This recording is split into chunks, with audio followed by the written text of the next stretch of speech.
निजाम में एन से मतलब है नसीरुद्दीन सिद्दीकी से मुक्ति भारतीय जनता पार्टी ने दिलाई। आई से मतलब है इमरान मसूद से मुक्ति भारतीय जनता पार्टी से दिलाई। आजम खान से मुक्ति भारतीय जनता पार्टी से दिलाई। अतीक अहमद से मुक्ति भारतीय जनता पार्टी ने दिलाई और मुख्तार अंसारी से मुक्ति भी भारतीय जनता पार्टी ने दिलाई है। मित्रों, अगर इस सपा बसपा का गठबंधन आया तो यूपी में फिर से निजाम का शासन आ जाएगा। भारत का गृह मंत्री खुलेआम कह रहा है कि हमने मुख्तार अंसारी से मुक्ति कराई। मतलब साफ है, मुख्तार अंसारी की हत्या जहर से कराई गई है और यह भी साफ है कि यह राजनीतिक हत्या है। ठीक वैसे ही जैसे अंतिम दिनों में मुख्तार अंसारी लगातार ये कहता आया है। एक व्यक्ति के बयान पर अरविंद केजरीवाल को गिरफ्तार कर लिया गया, तो फिर देश का गृह मंत्री खुद कह रहा है कि अतीक अहमद और मुख्तार अंसारी की हत्या भाजपा ने करवाया है। तो अब तो मेरे ख्याल से किसी सबूत की ज़रूरत ही नहीं होनी चाहिए, क्योंकि अपने अंतिम दिनों में मुख्तार अंसारी जिस सरकार पर आरोप लगा रहा था कि उसे खाने में स्लो पॉइजन दिया जा रहा है, उसकी तबीयत लगातार ख़राब हो रही है, उसके नसों में बहुत तेज़ दर्द हो रहा है, उसकी मौत हो सकती है, तो आज जब गृह मंत्री अमित शाह खुद भारी भीड़ में अपनी पीठ को थपथपाते हुए कह रहे हैं कि उनकी सरकार ने मुख्तार अंसारी से मुक्ति दिलाई है, तो फिर सच ही होगा।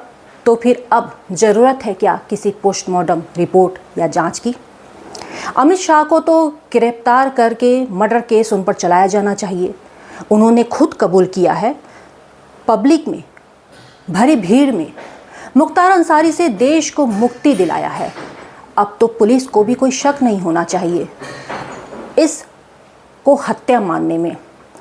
गैंगस्टर से नेता बने मुख्तार अंसारी के भाई अफजाल अंसारी ने कहा, जिस तरह से मुख्तार अंसारी को मारकर रास्ते से हटाया गया, समय आने पर हम इस बात का पुख्ता सबूत देंगे कि उन्हें जहर देकर मारा गया।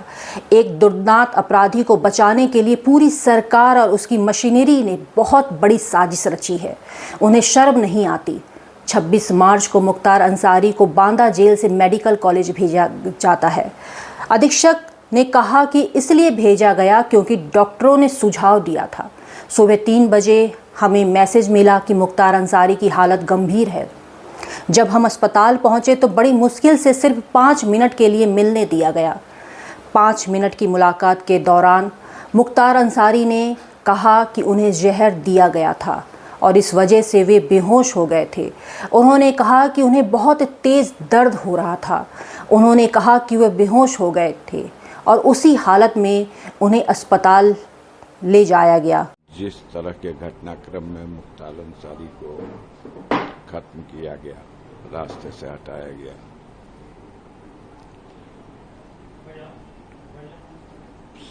समय आएगा तो आप देखिएगा पूरी तरह से हमारे पास पुख्ता सबूत है कि उनको जहर दे करके मारा गया है और एक दुर्दांत अपराधी को बचाने के लिए पूरी सरकार और उसकी मशीनरी इतना बड़ा षड्यंत्र कर सकती है। शर्म ही नहीं है। सब कुछ पटल पर है।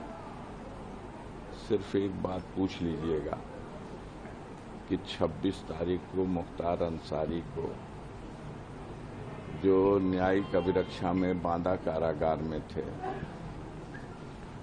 उनको मेडिकल कॉलेज क्या भेजा था?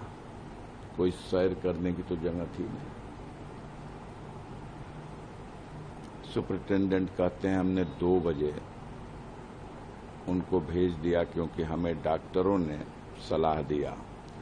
3 डॉक्टरों के पैनल ने कहा कि इनकी हालत सीरियस है, इन्हें मेडिकल कॉलेज भेजा जाए।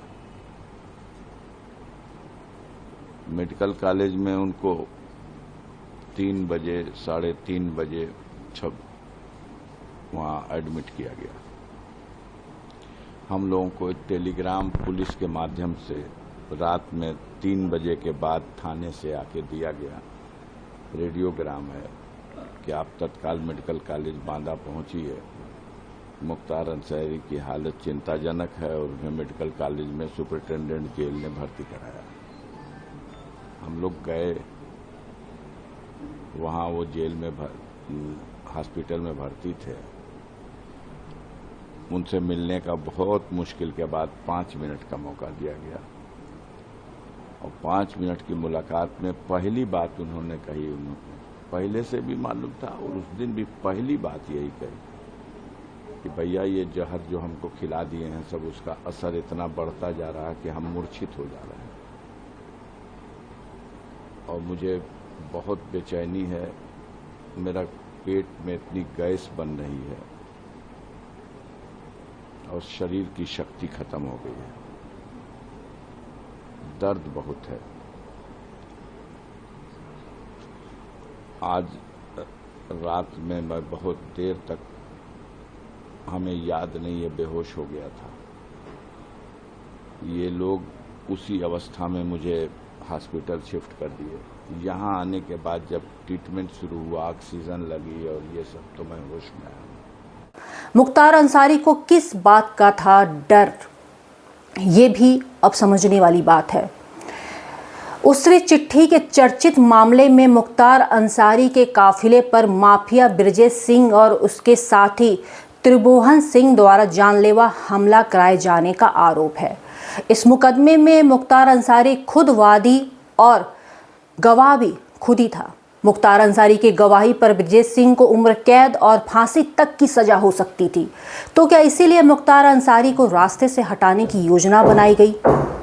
सरकार ऐसे ही माफिया मुक्त चाहती है? कानून की कोई भूमिका नहीं रह गई? क्या देश अब ऐसे ही चलने वाला है? माफियाओं को जड़ से खत्म कर दो और बात फिर क्या मतलब है अदालतों की, जब ऐसे ही इंसाफ मिलेगा। मैं ये नहीं कहती कि अगर कोई गैंगस्टर है, अगर कोई अपराधी है, अगर किसी ने अपराध किया है तो उसे सज़ा नहीं मिलनी चाहिए, लेकिन जब तक वो अपराधी है या नहीं, ये न्यायालय को तय करना दीजिए। न्यायालय उसको सज़ा देगा, फिर चाहे वो उसे फांसी ही क्यों ना दे।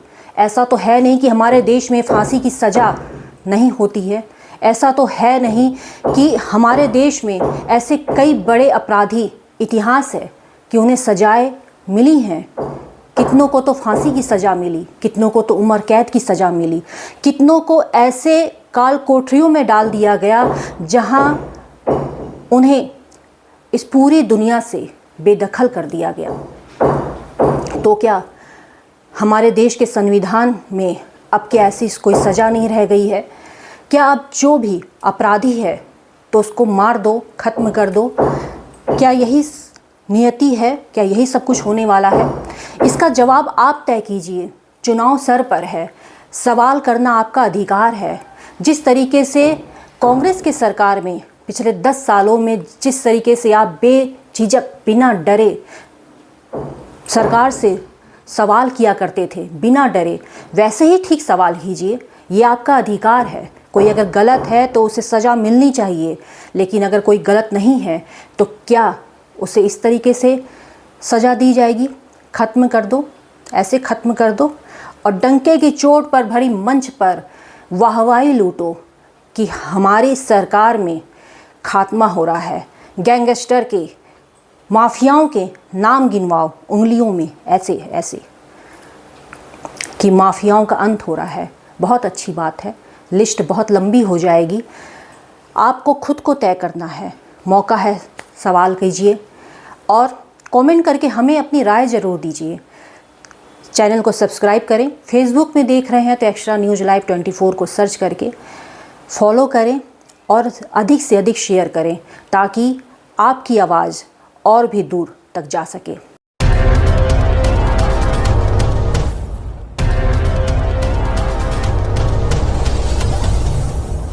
Good morning friends, my name is Nitin Singh. I am from KIPM College of Engineering and GITA Gorakhpur. I want to tell you guys that now our college, KIPM College, is now NBE accredited in whole Purvanchal. आप सभी को मेरा सादर नमस्कार। मैं सौम्या राय KIPM college की छात्रा जो कि CSC ब्रांच में हूँ। आप सभी को मुझे बताते हुए बहुत ही गर्व महसूस हो रहा है कि हमारा कॉलेज KIPM टेक्निकल कैंपस जो कि अब NBA एक्रेडिटेड हो चुका है। तो आप यहाँ आएँ, यहाँ की शिक्षा का लाभ लें और अपने करियर में एक नई ऊंचाइयों को प्राप्त। KIPM college of engineering and technology GIDA Gorakhpur NBA द्वारा स्वीकृत पूर्वांचल का एकमात्र संस्थान है जहां पर बच्चों को गुणवत्तापूर्ण शिक्षा, national and international top multinational कंपनियों में प्लेसमेंट और हाईली क्वालिफाइड फैकल्टी द्वारा पठन पाठन का कार्य कराया जाता है।